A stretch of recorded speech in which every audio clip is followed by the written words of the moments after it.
Sabotage yun, bro. Ayun, nakayano ata eh. Yun ang sabotage. Malinaw na sabotage. Kuha talaga attention pagkakala. Hello. Ala Rasulillah wa ala alihi wa ashabi amma ba'd. Ito ba yung magandang may yung isa, may isa. Alhamdulillah wassalatu wassalamu ala Rasulillah. Okay. Mga kapatid, a'udhu billahi minash shaitanir rajim. Bismillahirrahmanirrahim.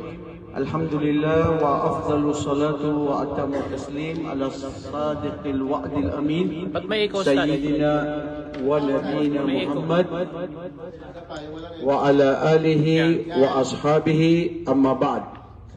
Assalamualaikum warahmatullahi wabarakatuh. Sa gabing ito ay paiinitin natin ang lamig. Kaya bang painitin ang lamig sa gabi? Ha? Depende. O, lalo na mag-ihaw-ihaw dyan ng at saka isda. Tutuloy natin yan uli, inshallah, sa mga lunch natin ng January. Ayman, inshallah. At ngayon, tayo ay nasa report ng mga group 3 ngayon. So, mashallah, pagkatapos ng report ngayon, dalawa na lang ang magre-report. So, mashallah, ang pinakaantay hanggat hindi maano. So, ano yung sinasabi mo, Aslam? Number 3 kayo. 3 kayo. 3. Group 3 kayo. 3 kayo. 3. Pang-apat kayo Pang-apat na nag-report. nag-report. Pang-apat kayo na nag-report, pero ang group nila 3. Kasi depende nga sa ano. Mga kapatid, makinig tayo dahil actually, kung ano ang lahat ng ating mga naging paksa noon, una, na sinimulan natin hanggang ngayon, ang kabuuan noon ay itong akidah, al-Islamiyah. Allahu Akbar. So pakinggan natin mabuti, ano nga ba ang patungkol dito sa kanilang i-report natin ngayon. At ganun din sa ating mga taga-subaybay at patuloy na nanonood na minsan nag-text at nagko-comment na sila rin ang nagsasabi na Ustad, ito yung magandang report, ito yung ganito, ganyan. Tignan na lang natin. Huwag tayong maghumusga ngayon hanggat hindi pa natatapos. Ang aral dito, sabi ni Propeta sallallahu alaihi wasallam, innamal a'malu bi khawatimiha. Ang titignan ng Allah ay ang ating mga huling gawain. So makikita yan siguro sa bandang huli na kung sino ang pinaka mahusay, planchado at buod ang kanilang report. Kasama yung content, kasama yung deliberation at kasama yung props at kasama din yung posture nila. Yan. Okay, so without a further ado, mga kapatid, pakinggan natin at biyayan tayo ng Allah at timpalaan tayo sa gabi ito sa pakikinig sa mga aralin sa Islam at pagdagdag kaalaman natin at sa ating pananampalataya. Bismillah. Ito muna, pag may question and answer. Bismillah.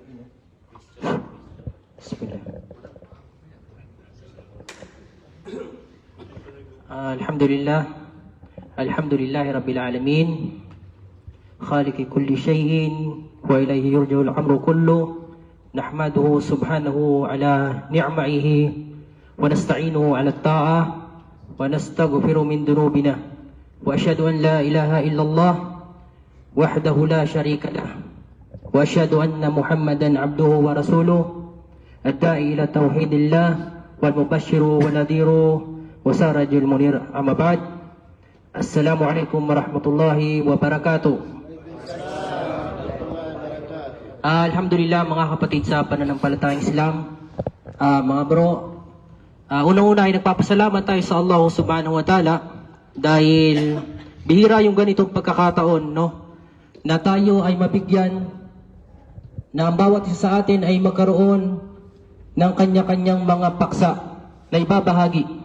Dahil dito natin malalaman kung mayroon ba tayong natututunan sa haba ng ating pinag-aaralan. So alhamdulillah, ito ay isa sa mga pagsasanay ng bawat isa sa atin na kung saan ay napakainam na gawain ng bawat isa. na hindi lamang tayo nag-aaral upang tayo ay makilala dito sa mundong ito.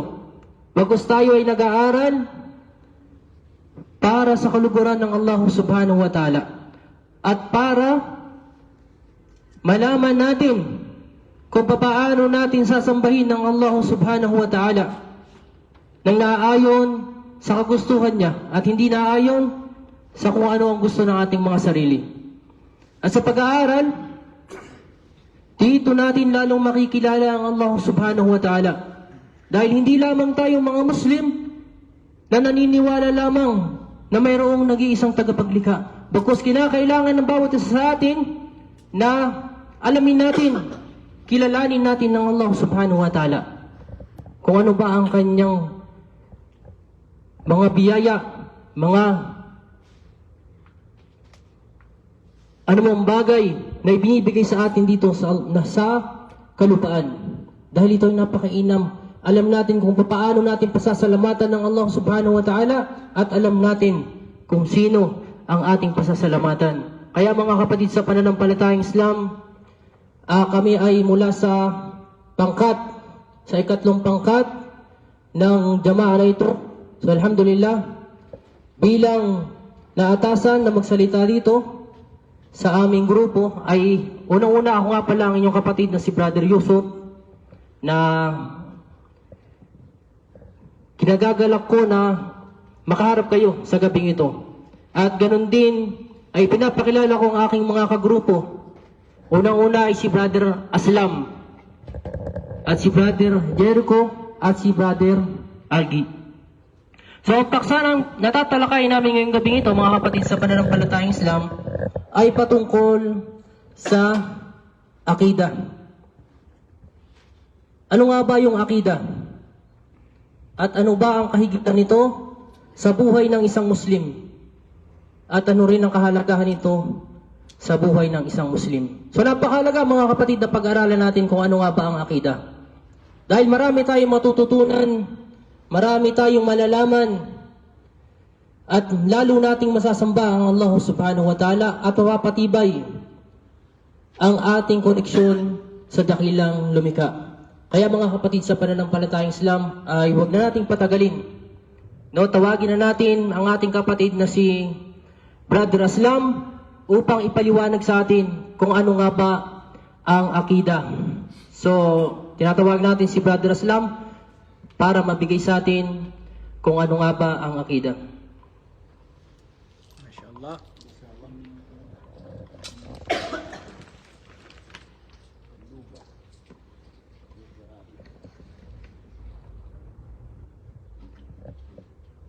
MashaAllah.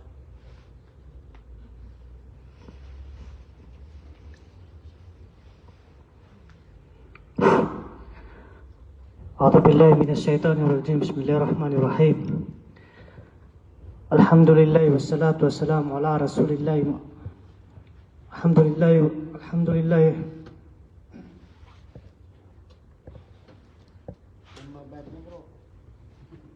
الحمد لله والصلاة والسلام على رسول الله ما بعد السلام عليكم ورحمة الله وبركاته.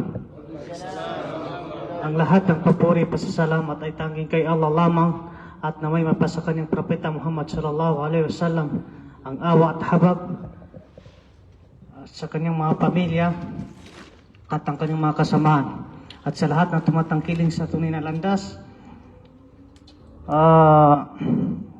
Alhamdulillah mga brother, mga kapatid sa pananampalatayang Islam, at tayo ay nabigyan ng gabay mula sa Allah sapagkat ang mga ganitong mga pagtitipon ay napakalaking biyaya at marami tayong mga kaibigan, mga kakilala, mga kapatid natin mga Muslim na iba ang kanilang mga napuntahan dahil sapagkat di sila nabigyan ng biyaya ng Allah subhanahu wa ta'ala, hindi sila natapikan ng Allah subhanahu wa ta'ala.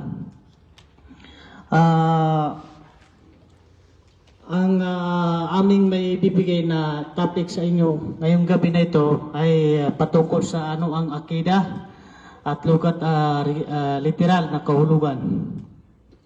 Ang akida ay mula sa salitang Arabic na al-aqad na na ibig sabihin ay ang pagkakatali o matibay na paniniwala.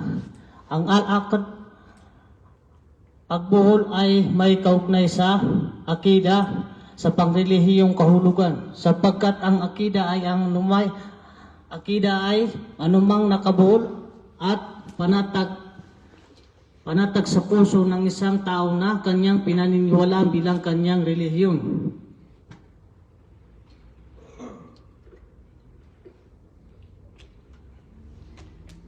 Ang kahulugan ng akad ay nagmumula ito sa Arabic na akad na nangangahulugan ng pagtatali o paghihigpit. Paghihigpit o pagkilala sa isang ito ay pagkilala o ito ay tulad ng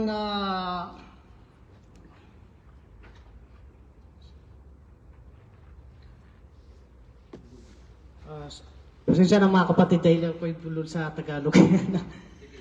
Sa Islam, ang akida ay galing sa Arabic na salitang akad o kontrata. Parang ang tinutukoy dito ay gagawa tayo ng kasunduhan, kaya paggawa ng kontrata mula sa Islam. O tumutukoy na matibay na tiyak na paniniwala o pananampalataya sa puso ng sa isang Muslim na dapat panatag at walang pag-aalinlangan, at ito ang pundasyon ng buong Islam, lalo na sa anim na haligi. Ang akida, mga kapatid, sa pananampalatayang Islam ay dito rin tayo may ikot-ikot sa anim na haligi. Kaya ito ay marapat natin na alamin, sapagkat sa napakaraming mga sekta ngayon, maraming naliligaw dahil sa kulang sa kaalaman, hindi niya pinag-aralan ang kanyang akida.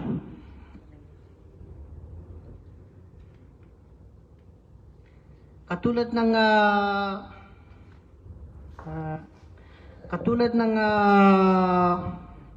ang akidang ito, ang al-aqd ay parang nangangahulugan siya ng pagpapahigpit. Kumbaga sa tali ay dapat ito ay higpitan, o di kaya ano tawag dito sa Ibuhol. parang lupit siya na hindi siya dapat maputol. Ibuhol. Sige mga brother. Sa naman tayo? Ito sa pangalawa, ang akida, estila teknikal. Ang akida ay paniniwala ng tao sa kanyang puso at ito ang tinitiyak at itinuturing na kanyang relihiyon at panuntunan ng buhay, o di kaya ay ang matatag na pananampalataya na nagbubunga ang intensyon ng salita at gawa. Dito naman sa technical, mga kapatid, sa pananampalataya, dapat sa isang Muslim ay meron siyang paninindigan na akida. Dahil kapag wala tayong paninindigan ng akida, ay maaaring mapunta tayo sa hindi tama, sapagkat ang mga ganitong gawain, kapag wala tayo sa intensyon, o di kaya hindi natin sinabuhay ang kahulugan nito, ay maaring hindi tayo tumumbok sa ating pinupuntahan. Kumbaga mayroon tayong layunin na dapat mayroon tayong isang paninindigan. Mayroon tayong isang salita o di kaya kailangan natin ito gawin sa ating sarili, intensyon natin sa ating sarili.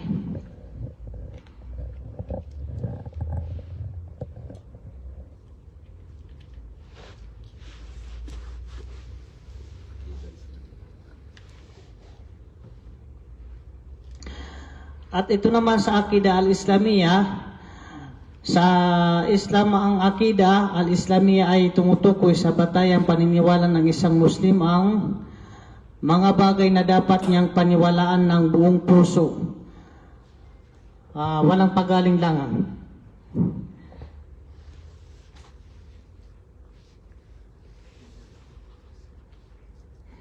Ang Akida sa Islamiyah o Akida ay ang pundasyon ng pananampalatayang Islam na tumutukoy sa matibay na tiyak na paniniwala ng isang Muslim na nakasintro sa 6 na haligi ng pananampalataya, kabilang ang paniniwala kay Allah at kasama na rito ang tauhid, ang kanyang mga anghel, ang banal na aklat, ang mga sugo at sa araw ng paghukom at ang kanyang tadhana. Kailangan sa atin itong mga kapatid, kailangan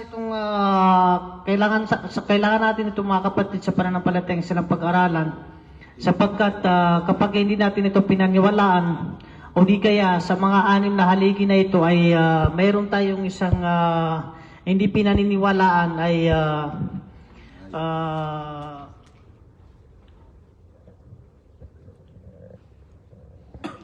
Kaya mo yan bro, kaya mo yan. Sige.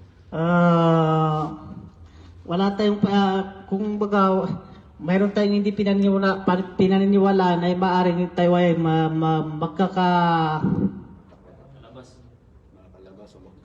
maliligaw, hindi kaya tawag dito parang mapapasama tayo sa mga ibang sekta.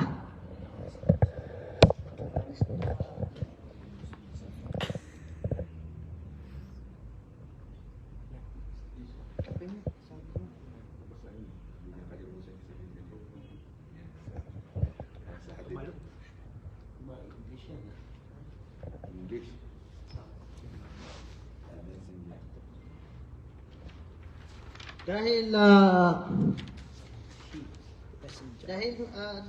ito ay may katibayan at hadis of Jibril, ang sabi ay qala fa akhbirni an imani qala an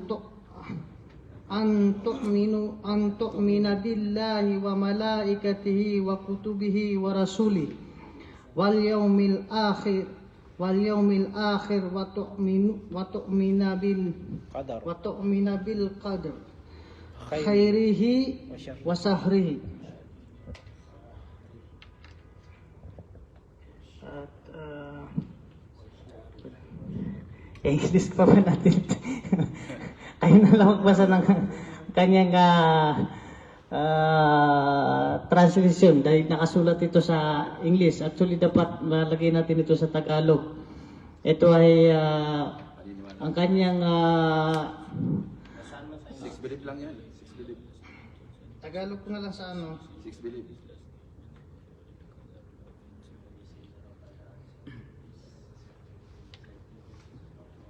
Ang kanyang kahulugan ang paniniwala kay Allah, sa kanyang mga anghel, sa kanyang mga aklat, sa kanyang mga propeta, sa huling araw, at ang paniniwala sa qadar, mabuti man o masama ito. Kaya dapat itong mga kapatid sa pananampalataya ito ay paniwalaan natin, sapagkat kapag hindi isa man lang dito ay hindi natin paniwalaan ay magiging kafir po tayo.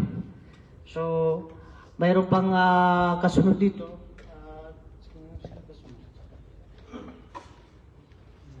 Hanggang dito na lamang mga kapatid sa pananampalataya. Wajazakallahu khairan. Assalamualaikum warahmatullahi wabarakatuh. Masya Allah, tabarakallah. Barakallahu fik ya Islam sa kanyang pagbabahagi. No? Alhamdulillah ay kahit na hindi siya sanay sa pagsasalita ng Tagalog, alhamdulillah ay pinipilit niya na maibahagi sa atin yung kaalaman patungkol sa kung ano nga ba yung akida. So alhamdulillah, ngayon sinabi niya kanina na ang akida, ito ay yung sa istilahan, yung pagkakabuhol, yung ibubuhol mo yung tali. Nung kapag ibinuhol mo yung tali, ay magiging mahigpit yung kapit mo sa pananampalatayang Islam. Magiging mahigpit yung paniniwala mo sa Allah subhanahu wa ta'ala. At magiging maayos ang pananampalataya mo sa Allah subhanahu wa ta'ala. At hindi ka maliligaw. Kaya ang sinabi ng propeta sallallahu alaihi wasallam na panghawakan ninyo ang dalawa na ito. Taraktu fikum amrayn. Sinabi ng propeta sallallahu alaihi wasallam, "Lan tadillu ma tamassaktum bihi." Sinabi ng propeta sallallahu alaihi wasallam, kung inyong panghahawakan ng dalawang bagay na ito, hindi kayo maliligaw.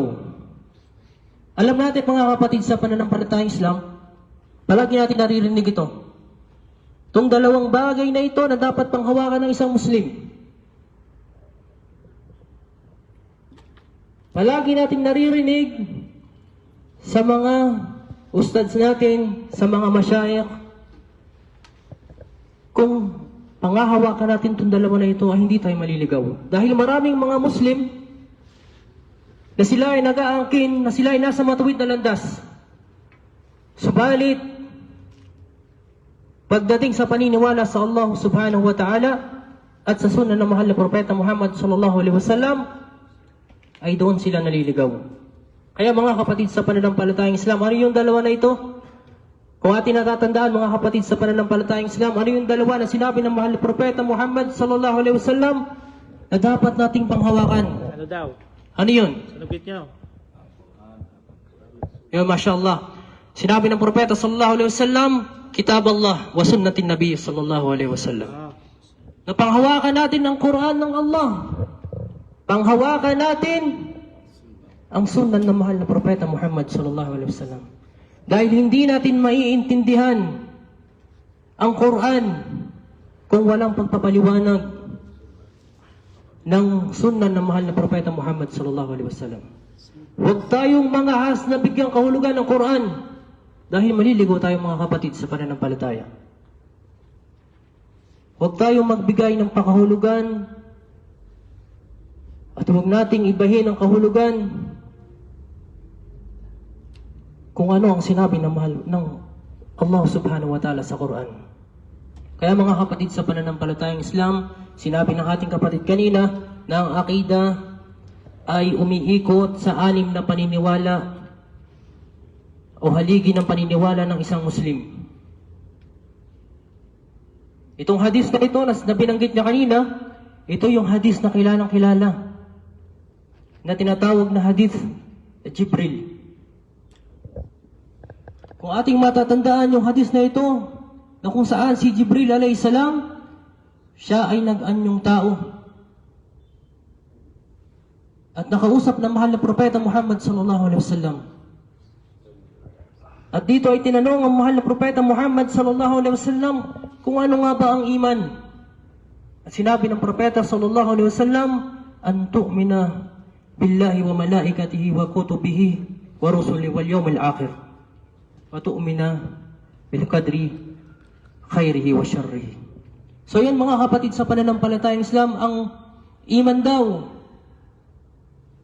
ay ang paniniwala sa Allah subhanahu wa ta'ala, paniniwala sa kanyang mga anghel, paniniwala sa mga kasulatan na ipinadala sa mga propeta, at paniniwala sa mga sugo sa mga propeta na ipinadala ng Allah subhanahu wa ta'ala, at paniniwala sa araw ng paghukom.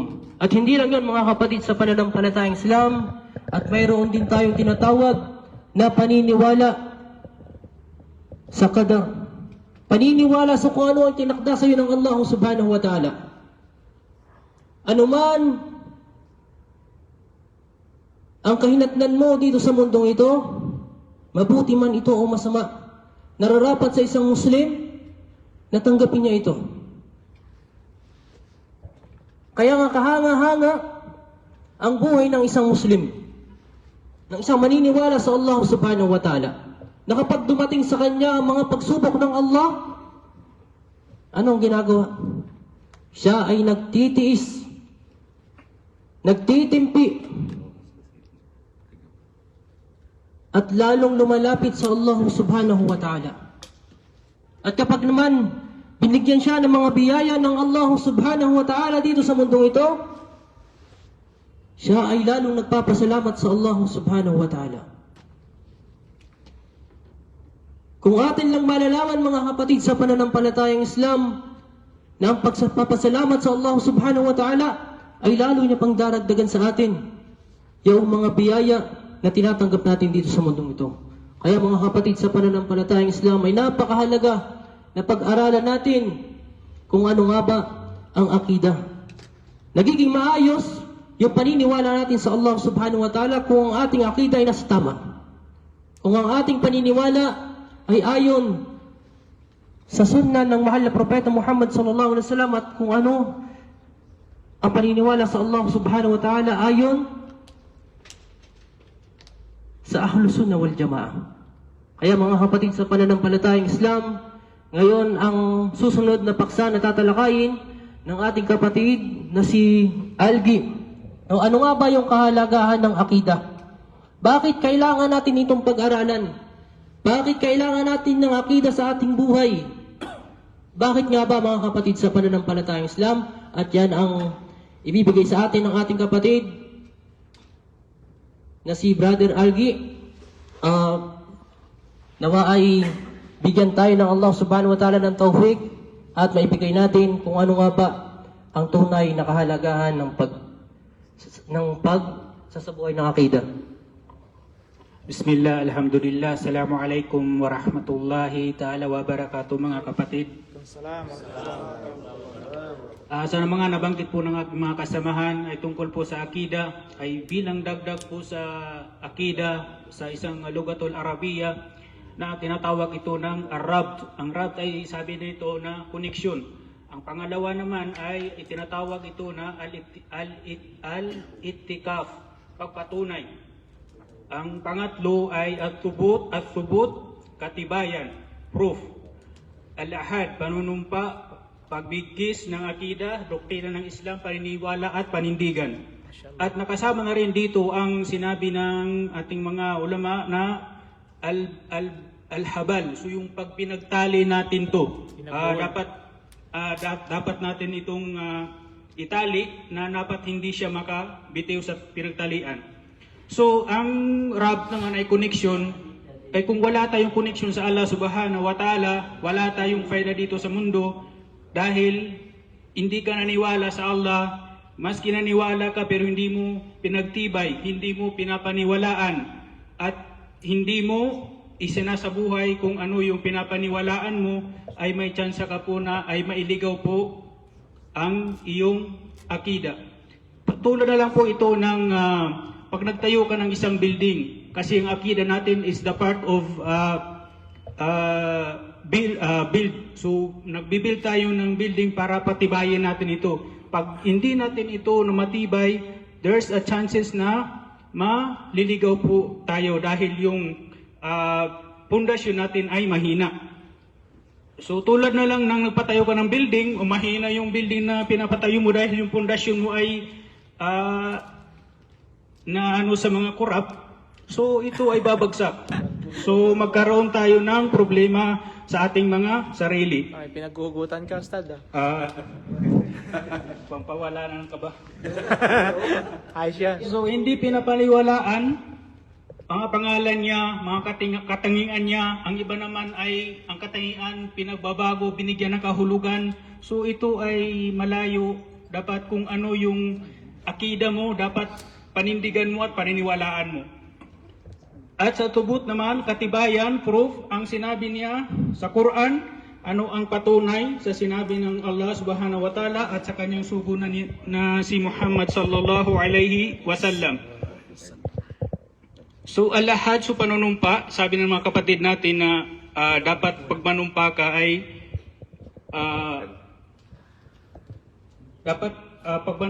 dapat mong tuparin kasi pag hindi mo ito tinupad ay nagkakaroon ka ng pagkasala.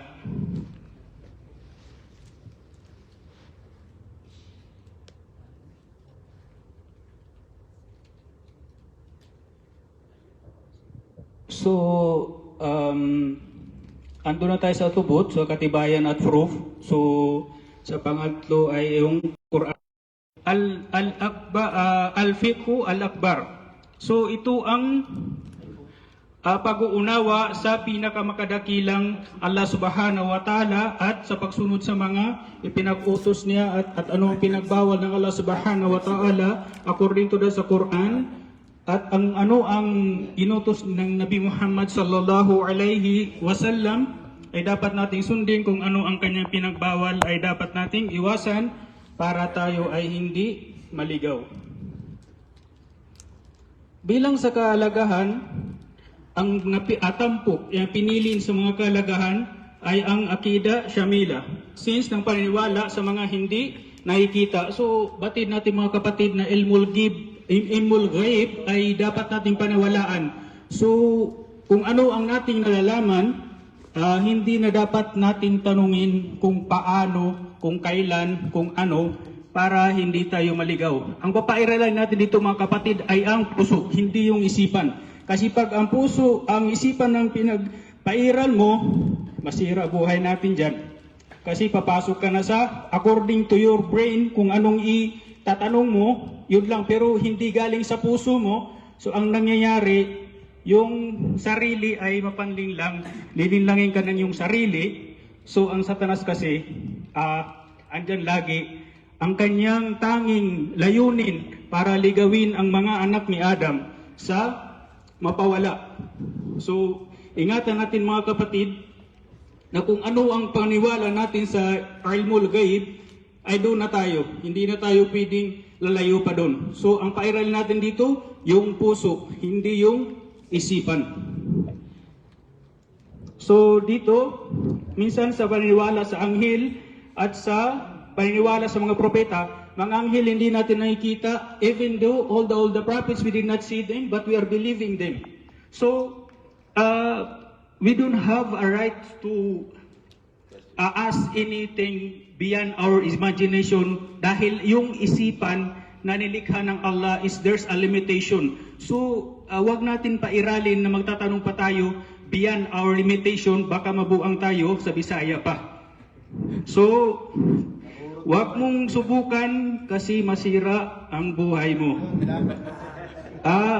Ito, so sa Pinatatamaan kaya tapos sa mga sabi naman ng anghel sa hadith, sabi ng Muhammad sallallahu alaihi wasallam, nung makita mo yung anghel na yung under of your ears and sa shoulder mo, it takes 6,000 years bago mo makita. So, sa pag-iisip ng matinong tao, hindi na dapat siya magtatanong kung kailan, paano. Kasi pag tinatanong niya to, malamang sa malamang, buang siya pagdating ng araw. So, at paniniwala natin sa Al-Barzak. So, naniwala ito sa Al-Barzak, mga kapatid. Minsan ay natalakay natin dito sa araw ng paghukom, ang Al-Barzak. So, ang Barzak, naniwala tayo doon after our death. So, the transition of life. So, they have our own life that there is no end. So, may katapusang buhay tayo na after death. So, dito naman sa Akida Tawqifiyya, so nabilong tayo sa Tawqifiyya. Ang Akida Tawqifiyya, so it's all, kumbaga ay ito ay kung ano yung narinig mo at sumunod ka. Sami'na wa ata'na, sami'atan wa ta'atan. So susunod tayo kung ano yung pinapadala ng Allah subhanahu wa ta'ala para anong nabanggit sa Quran at ano ang nautos kay Nabi Muhammad sallallahu alaihi wasallam. So sa akida Shamalia, they have three categories belong here. Akida wal ibada. So para sa akida wal ibada, para sambahin si Allah labang. So there is kumbaga nilikha tayo ng Allah, nilikha ni Allah subhanahu wa ta'ala ang jinn at tao para sambahin lang siya. So in Islam, every aspect of our life, like we have pray Allah subhanahu wa ta'ala in daily 24 hours. So lahat ng ginagawa natin ay pagsamba kay Allah subhanahu wa ta'ala lamang. So ang pangalawa ay akidatu fi'liya, paniniwala o gawain na dapat nating susundin, panindigan natin. Pagdarasal, pagbibigay ng zakat, at ano pa pag-ano ng sawm at pagbigay ng zakat. So paniniwala sa al-qadar, al-khairihi wa syairihi. So ang pangatlo ay akida kalbiya. So paniniwala sa puso. Importante ito mga kapatid dahil sa akida, yun nga sinabi ko kanina, pag puso ang pinairal ay tayo ay nasa matuwid na landas dahil ang puso ito ay tirahan ng ikhlas. So ang sabi ng Nabi Muhammad sallallahu alaihi wasallam sa kanyang hadith, there's a part sa ating katawan na namuo na dugo, pag ito ay nawala sa kanyang tamang kalalagyan, all your parts of the body become sick. Kumbaga, magkasakit ka dyan dahil yung puso mo ay hindi nabahid ng kahit na ano kasi wala ka ng tamang paniniwala dahil kumbaga, you just follow your mind, not your heart. So don't let your heart to be teach your mind so that you will not, para hindi ka para dili magbuang. Para hindi ka masira ang ulo mo bay kasi ulo ang imong ginagamit mabuak na wala na gyud kay pag-asa sa kinabuhi sa kalibutan.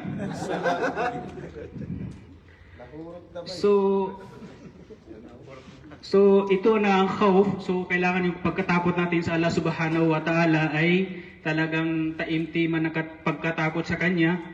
At ang raja, ang pinaka-importante na wala tayong karapatan na humiling sa iba.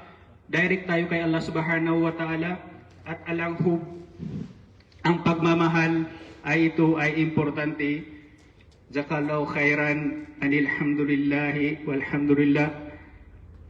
Akira da'wana, assalamu alaikum warahmatullahi wabarakatuh. So as per the instruction of our if we ask the question, please, according what we are tackling here, so you should ask the question and stay to the rules. So, because our topic is talk about al-Aqidah, so please try to ask the question came from your heart, not in your mind. Thank you. Assalamualaikum warahmatullahi wabarakatuh. Mashallah, mashallah. Mashallah. Bisaya, Tagalog. Hindi ko akalain na ganun pala yung aking mga kagroup, no? So, alhamdulillah, naiintindihan nyo naman sinabi niya na kung kayo ay magtatanong, mag-stick lang tayo sa kung ano yung mga pinagsasabi namin Yun ba dito yun? sa Parang iba. Ang haba nung sinabi yun lang yun. Mashallah. So ngayon, huwag natin patagalin kasi ubos na yung oras natin. Tawagin natin si Brother Jericho. Siya yung nag-abala at nag-effort na gumawa ng slides namin. So ngayon, tawagin namin si Brother Jericho kung ano ba yung kahigitan ng akida sa buhay ng isang Muslim. Lawak ba? Yan ang pinakaantay ko dyan. Barakallahu fikum. Pinakaantay ko yan eh. Jazakallahu khairan. Mas mahaba, mas mahaba yan. Ay, di ba pala? Mas mahaba ba yun? Hello. Umpisa pa lang ba, bro? Okay, bismillah. Hindi ka na makat ni Matam. Bismillah na. Okay. Okay, mga kapatid, ang tatalakayin ko naman po ay ang kahigitan ng akida sa buhay ng isang Muslim. Kanina kahalagahan. Kahigitan. Okay. Isa-isayin na natin ito kung bakit lahat ng propeta nagsimula dito. Bakit ang dahilan ng kaligtasan, ng tamang unawa sa Islam at ang pagkakaano ng ummah. Mga kapatid, isipin ninyo na ang akida ay parang ugat ng puno. Kung malusog ang ugat, magiging malusog ang puno, ang dahon at ang bunga nito. Kaya noon ang mga tinuturo ng sahaba noon ay ang akida bago ang mga ruling. Kaya mabilis na sila nagbabago mula sa pagiging taong may jahiliya tungo sa pagiging pinakamagandang tao sa ummah.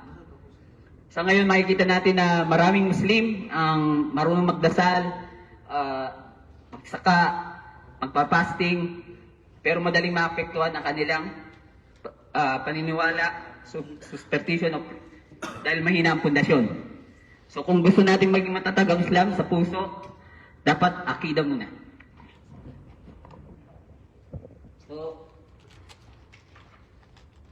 So ang unang panyayan na lahat ng propeta, mga kapatid, yung tauhid. Na mula kina Adam hanggang Muhammad sallallahu alaihi wasallam, isa ang unang mensahe, tauhid. Dahil ito ang on and switch ng lahat ng ibada. Kung mali ang paniniwala, kahit tama ang gawaing pangreliyon, kulang at hindi tatanggapin. So, nung si Propeta Ibrahim alayhisalam, bago niya itinuro ang pag-ayuno o pagdarasal, itinuro niya muna si Allah lang ng karapat dapat sambahin. So,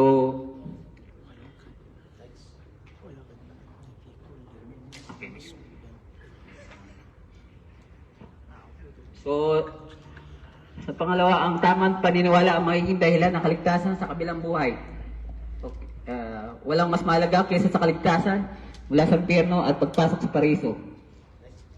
So,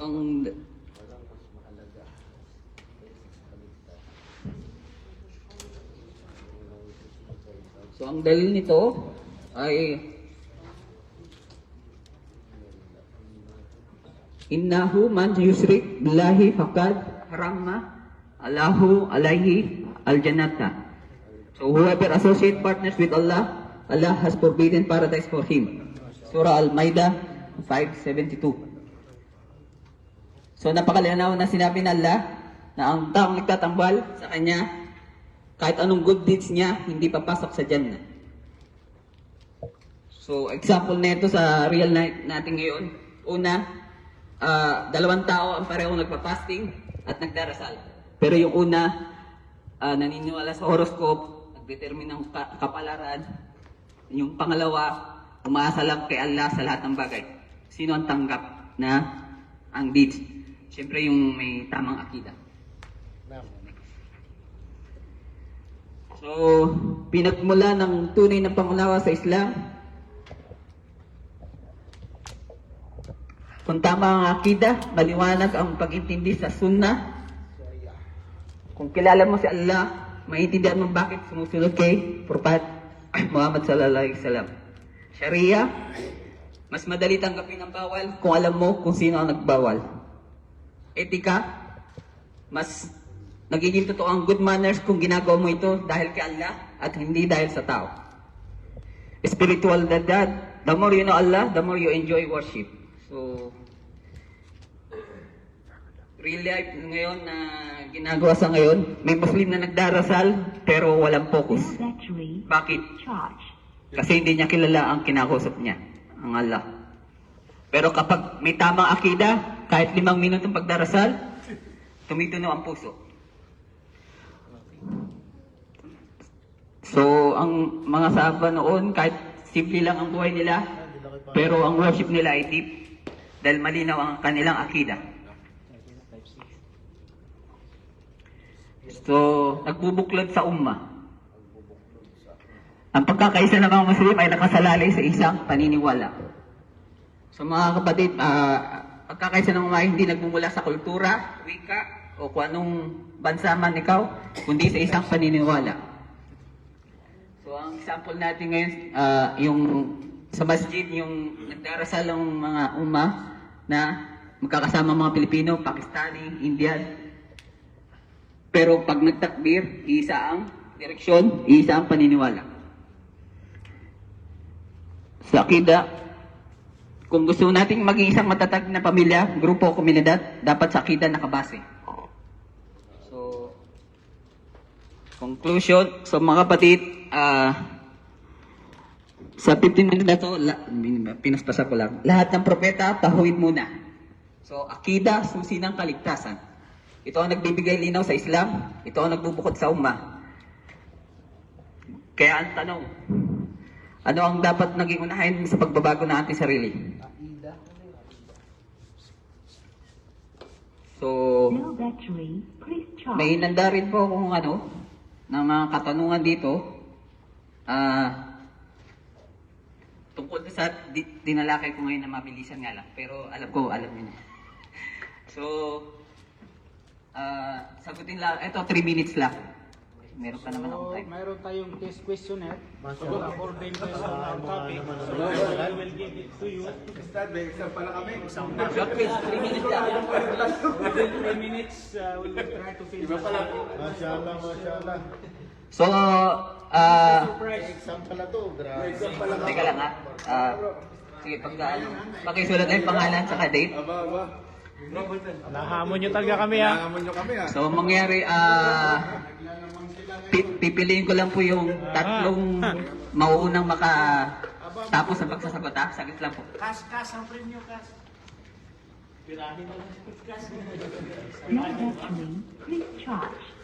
Kung sino makapirtek, mayroon pa yung tubig. So, sa lahat ng tinalakay natin, alin ang mas delikado sa isang Muslim? Kulang sa deeds o mali ang akida? So,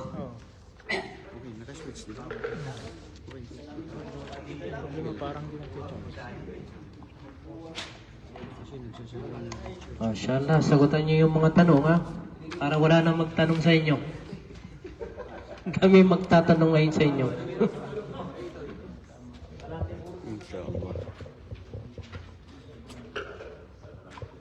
Okay, pass your paper. Parang exam yan, Ismail, oh. Oh, Isang nga eh. 1 to 5. 1 to 5. so ang mga tanong lang dyan, bakit inhalin tulad ang akida sa ugat ng puno? Bilog lang, bilog lang. Kala nyo ha. So,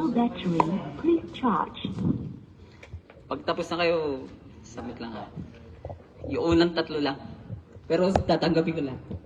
Para... So, ang mga tanong po dyan, bakit hinalintulad ang akida sa ugat ng puno? Batay sa Quran 16:36, bakit tawhid ang una itinuro ng lahat ng propeta? Ano ang ipinapakita ng Quran 5:72 tungkol sa relasyon ng akida at deeds? Bakit sinimulan ng Quran ang utos sa salitang no? Kumbaga, alamin mo muna. Ganun din yan. I think iba sa pulpit. Bago yung mga charity o dasal. At ang ikalimang tanong, ano ang pinakamatibay na salik ng pagkakaisa ng ummah?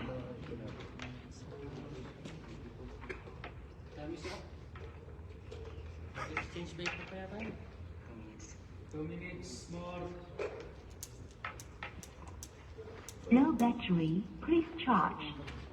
Ang sagat na lang. Wala lang yan bro. Nagpa-blur yung paningin. Yung ballpen na kay Tatar.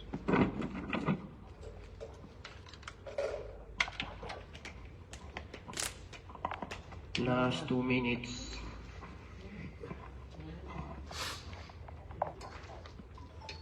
Pwede ba umihi? Sir, can I go out? CR lang po ako. Baka mag-code ko. Bro, baka mag-code ko ka ha.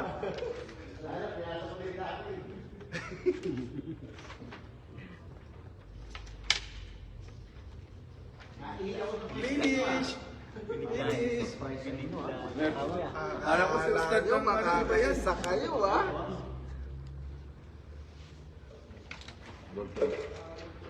Kala nyo. Free na to ah. Low battery, please charge. Dumating na yung kabsa.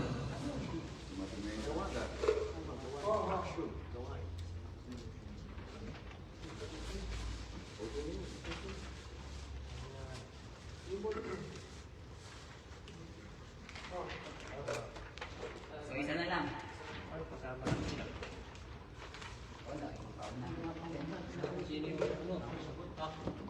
Bali, meron na tayong dalawa na naka-perfect. Isa na lang ang inaantay.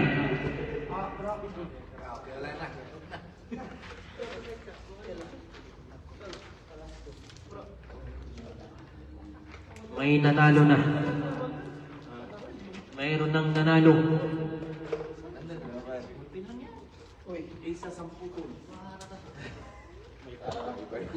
Lumabas na ang pangalan sa Meron bang gantimpala yan? Meron bang gantimpala dyan?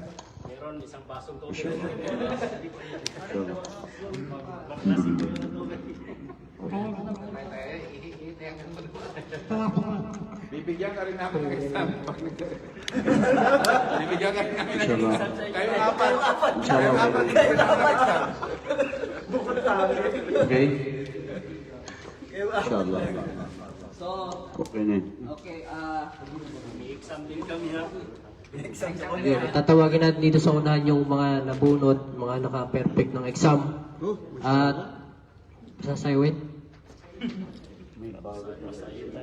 Papasayawin ba natin?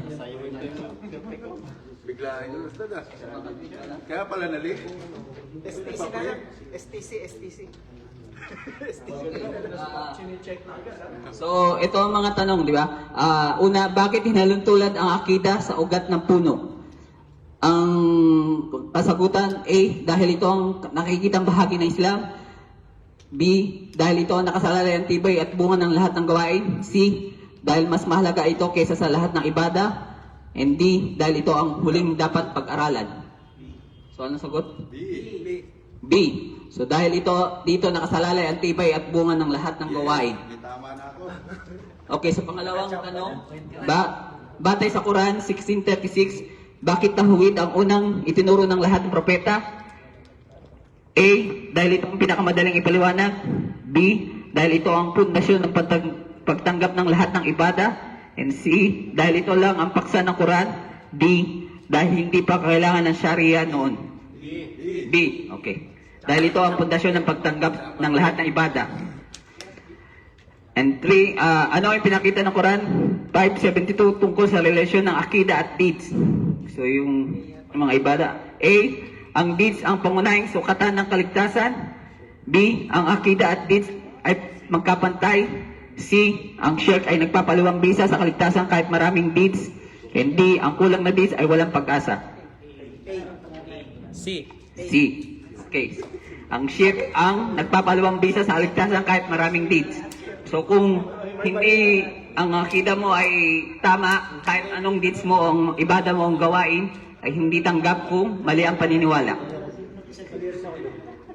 So number 4, bakit sinimulan ng Quran ang utos na salitang no? Alamin. A, dahil optional ang pagsunod. B, dahil ang kalaman kay Allah ang nagbibigay linaw sa pagsunod. And C, dahil mas mahalaga ang teorya kaysa gawa. D, dahil hindi pa panahon ang ibada. B, dahil ang kalaman kay Allah ang nagbibigay linaw sa pagsunod. So kailangan kilalanin mo muna si Allah bago yung pagsunod. 4 lang yung naka-perfect. 5, ano ang pinakamatibay na salik ng pagkakaisa ng umma? A, kultura at wika. B, parehong lahi. C, iisang akida. D, iisang bansa. C. So, ang nang nakasagot ay si Bro Ismail Umar. Sasayaw daw. Tagturo lang sasayaw. I-transfer ko lang. Akida ka sasayaw. Okay. Mamaya na. Okay. Si Abdul Muhammad. Ay, siya na. Muhammad? Muhammad? Sino to? Ganyan lang yun. Abdul Muhaimin. Siya na yun. Sino? Hindi pa yun, itasa pa. Abdul Muhaimin. Abdurrahman. Ay, di. Sheikh Abdurrahman. Hindi. Mali ah. Salamin bro. Lakas to. Antipara. Kanina ka pa, Netflix. And then si pangatlo, si Jibril. Mashallah. Ay, And then pang-apat, si Abdul Rashid. Abdul Rashid. Mali ako sa 3. Hindi yung dalil ko kasi. Okay lang yun. At least now we know. Ang number is this. Oo, doon sa sagot. Uunahan sa number. Mashallah, handa nyo na yung mga number nyo. At ipapadala na ng kapatid natin na si Jericho yung mga price nyo. STC pay bro, number 055173218. So ngayon mga kapatid sa pananampalatayang Islam, alhamdulillah ay natapos yung aming pagbabahagi ng kalaban sa inyo. At nawa ay mayroon kayong natutunan. Wala namang tatanong kasi Tanong bro, ano na. Tanong. Sige, magtanong kayo. Exam kayo. Apat. ano yung dalil dun sa sinabi ni brother na kailangan sundin ng puso kaysa sa isipan? Ganito, sino lang ganun nun? Kasi may nalita. Mabuang ka. Bro, Adji, ano daw ang dalil mo? English bro, Dapat Englishin mauna. mo. English ba? English. Brother, I just want to know. Tissue. Bro, you You know and I don't You know. know. Dalil mo ang English mo, di maintindihan. English mo talaga dapat bro. Maybe, kasi you know why? You know, Maybe- as a matter of fact, English is a second language of Filipinos. So, if you don't mind, can I ask you one question only? So, that's the question. Hope you answer that question. Hindi sila makakasagot, wala silang mic. Ito yung pag-question eh. Ay. Ayun. sasagutin mo na may naka-next na ka. Kasi ano yan eh. Gaganti si sir eh. Gaganti talaga. Lagyan mo ng you know.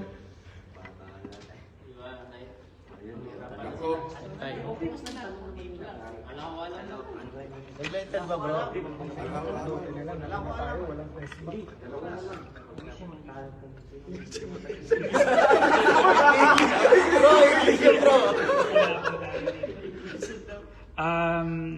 What was the question? Actually, I didn't recognize the question.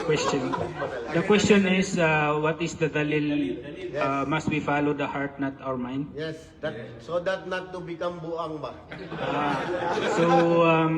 Actually, I'm just spoke my mouth, but I didn't have any dalil from the Quran and from the Hadith. Might be my colleagues have some dalil that he can.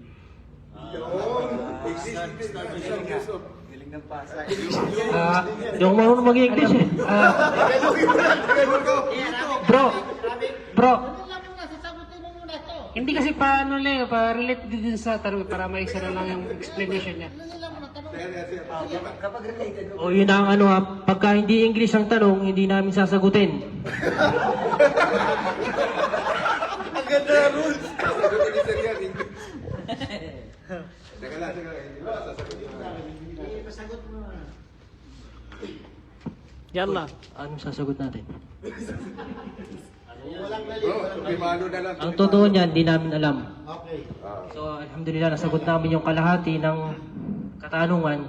Inshallah, i-research natin yan, inshallah. Tatanong natin sa mas maalam, inshallah. Hindi, ano kasi, itatanong ko lang, i-follow up din sa tanong ni sir, bro.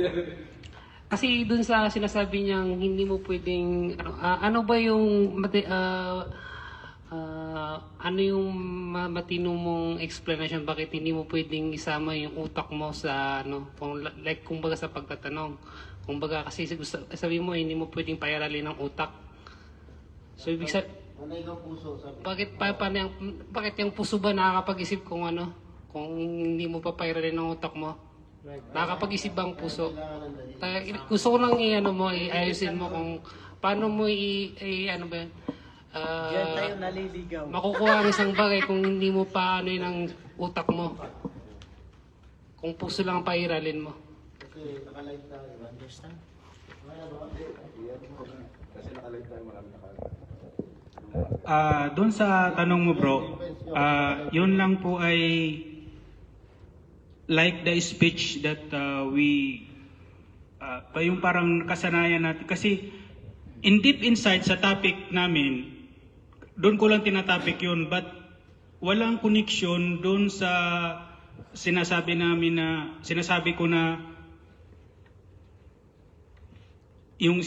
na dapat pairalin yung puso ay yung isipan. Kasi sa topic namin sa akida, ang pinupunto ko lang doon, yung maraming naliligaw dahil ang pina-follow nila ay yung puso, hindi pinapalo nila ang isipan, hindi sa puso, kaya naligaw sila. But based on, you need proof from the Quran. I'm sorry to tell that I'd never ready for that. I hope that you understand my answer. Thank you so much. Mashallah. Hindi pa nga nanliligaw. Next question. Dapat tawagin na natin si Ustad dito para tapusin na tong na to eh. May tanong pa bro, may tanong pa. Isa na lang. Last two question. Assalamualaikum. Waalaikum salam. Ang tanong ko po ay, paano ba natin masasabi na tama ang ating akida? Kasi lahat po tayo ay may akida. Kristiyano, Hudyo, Mangyan, meron ding mga akida. Paano natin masasabi yung tama tayo?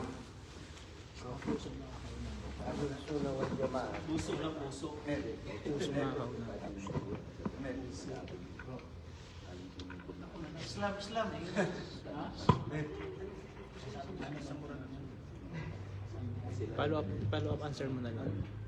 Doon sa tanong ni brother, paano natin mapatunayan na tama yung akida natin?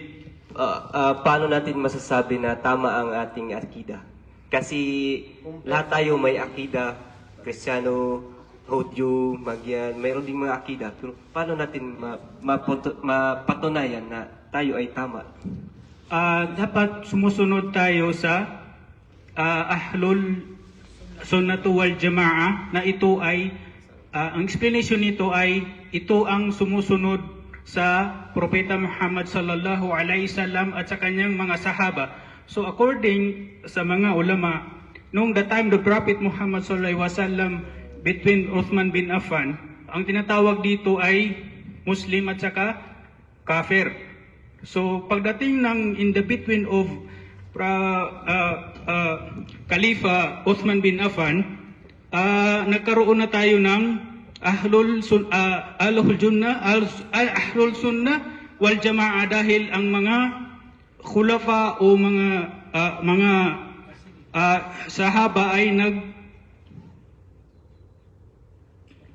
nagkaisa sila at parang nagkabuklod-buklod sila sa isang paano na natawagin na Sunnah Ahlul wal Jamaah. Dahil nasa Jamaah tayo, sumusunod tayo sa yapak ng Nabi Muhammad sallallahu alaihi wasallam. At ano ang nasaad sa Quran? Sinabi ng Allah subhanahu wa ta'ala, Kul ati'ullaha wa rasul. So dito na tayo. So dito ang bakit natawag natin na tamang akida tayo? Dahil sumusunod tayo sa Sunnah Nabi Muhammad sallallahu alaihi wasallam. Ang ibang akida ay nataliwas dahil pwede silang mag-angkin na ahlul sila pero hindi sila sumusunod sa Nabi Muhammad sallallahu alaihi wasallam at saka hindi rin sila naniwala sila pero binibigyan nila yung pagbigay ng kaif, yung asmaul was sifat. So kaya maraming naliligaw. Pero sa atin is Ahlul Sunnah wal Jamaah tayo. Ang sabi ng Nabi Muhammad sallallahu alaihi wasallam, Allah subhanahu wa ta'ala, sami'na wa ata'na. So dito kaya yung puso natin na dapat natin pairalin. Assalamualaikum. Sana manasagot mo, bro. Siguro last Siguro last na yun. Huwag ka na magtanong ha. Huwag mo tanong. Ayoko pa talongin. Alam mo na, pare hindi na makaporma eh. Assalamualaikum. Mga brother, ito siguro pinakalas na tanong na. At 'di ba, may hadith si Propeta Muhammad sallallahu alaihi wasallam na na magkakawatak-watak ang kanyang umma na mahati ito sa 73. Ngayon, lahat ay nagsasabi na Ahlus Sunnah wal Jamaah. Kahit yung mga ibang sekta ay sila ay nag-aangkin. Paano mo ngayon sila sasabihan na Ahlus Sunnah wal Jamaah rin sila na parehas ang akida? Kasi sila nag-aangkin din na Ahlus Sunnah wal Jamaah. Meron din silang mga dalil. Ano yung rules natin kanina? Akida rin yun. Akida. Mag-stick lang tayo sa kung ano yung pinaliwanag natin kanina, kung ano yung pinanggit natin. Dahil wala tayong nabanggit na ganun, hindi natin siya sasagutin. No? So inshallah, sa mga susunod na magre-report ay matakil nila yun at may tanong nyo inshallah. So ngayon, tawagin natin sa Ustads para magkaroon tayo ng closing remarks. Oh, yun bro, nasabi ko ngayon kanina sa tanong na ang lahat pwedeng mag-claim na sila ay Ahlul Jamaah, but they did not follow the footsteps of Prophet Muhammad sallallahu alaihi wasallam. And what is the command of Allah subhanahu wa ta'ala? Because they are changing and they are asking how, when, what, why. So this is not the part of Ahlul Sunnah wal Jamaah to ask more beyond what we are discussing, but giving from Allah subhanahu wa ta'ala and the messenger of Prophet Muhammad sallallahu alaihi wasallam. I hope this question was answered. Thank you so much. Actually, I also have a question. Mashallah.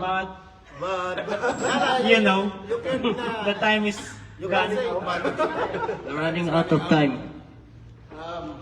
Mashallah ka ba? You know, Ayun, hanggang dito na lamang. Assalamualaikum warahmatullahi wabarakatuh. Allahu Akbar. Alam nyo mga kapatid, talagang yung taglamig ay uminit ngayon. May mga aral tayong napulot, may mga pwede nating baguhin sa ating sarili. Sa pamamagitan nito, alhamdulillah, nakikita natin ang mga kapatid natin na unti-unti nasasanay sila mag-report. Maganda rin kasi very lively yung ngayon. Pero dahil sa kaalaman ng lahat, mga kapatid, actually, kayo rin din ng mga nagre-report. Kung iisipin nyo yung report ninyo, pwedeng doon nyo rin kunin yung kasagutan. Ano yung dalil na masasabi natin na ang dapat pairalin ay ang puso at ang hindi ang utak? Sa hadith lang ni Propeta Muhammad ang nabanggit na ninyo. Sa mga hadith ang dami. Una dyan, sabi ni Propeta sallallahu alaihi wasallam na hadith ito ni Umar ibn al-Khattab, innamal a'malu binniyat wa innamal likulli imrin ma nawa. Hindi ba? Maliwanag 'yon na ang pagbabasihan sa lahat ng ating mga gawain ay ano ang nasa puso. Pangalawang hadith na sinabi din ni Propeta sallallahu alaihi wasallam, innallaha la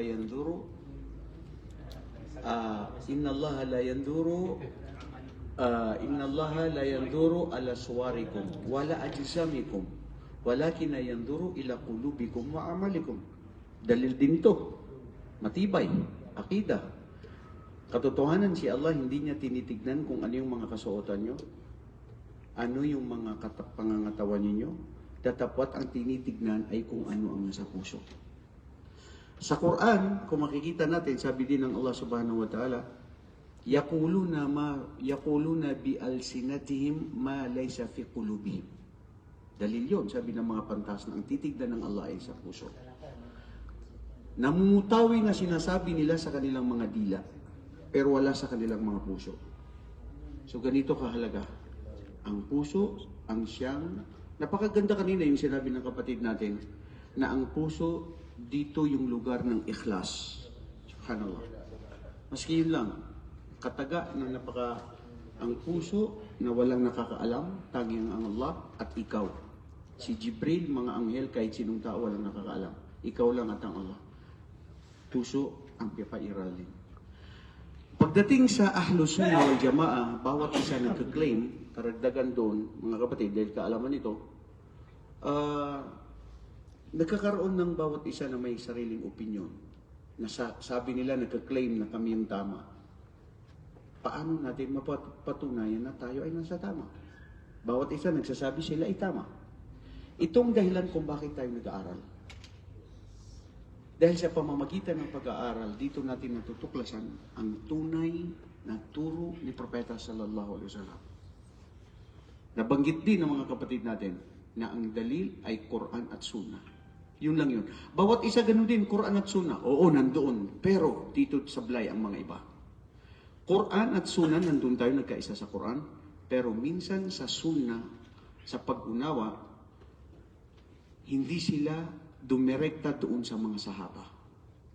Kasi para hindi maligaw na nandoon pa rin tayo na nanatili sa Ahlus Sunnah wal Jama'ah, Al-Quran, wa bi fahmi sahabatu ridwanullahu alaihim. Ang mga sahaba, paano nila naintindihan, ibinahagi ang pinag-iwanan ni Propeta sallallahu alaihi wasallam. Kung yun sa paliwanag ng mga sahaba, doon tayo. Dahil ang paniwalag ng mga sahaba ay naaayon doon sa pinag-iwanan ni Propeta sallallahu alaihi wasallam. So babalik pa rin tayo, bakit tayo nagkaroon ng mga iba't ibang opinion, akida, at nagkakaroon ng mga iba-ibang mga kuro-kuro? Dahil yun ang propesiya ni Propeta na darating ang panahon, sa mga huling panahon, ang kanyang mga umma ay magkakahiwa-hiwalay. Ang topic ng akida, mga kapatid, napakalawak. Pero alhamdulillah, sana nabigyan ito ng hustisya ng mga kapatid natin. Inshallah makikita natin sino yung susunod na magre-report. Dali, bismillah. Ang report na natapos na ang group 1, 2, ito 3, yung 4, di ba? So ngayon 5 ang 6. 5 ang 6. Ito ngayon yung last. Sa next week, silang magre-report. Bismillah, bro, alika. Kasama mo ba si Adonis, si Abdurrauf? O tama? Kayo yung sa mashallah. Okay, huwag niyo munang buksan. Ngayon, buksan niyo na. Sinong susunod? Bismillah.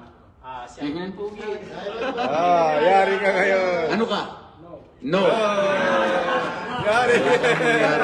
Babawi ngayon sa sabi kay Abdurrauf, yung grupo nyo, may chance pa kayo. Alhamdulillah, hanggang sa muli mga kapatid, biyayaan tayo ng Allah ng ikhlas. Tanggapin ang ating mga mabuting gawain. Assalamualaikum warahmatullahi wabarakatuh.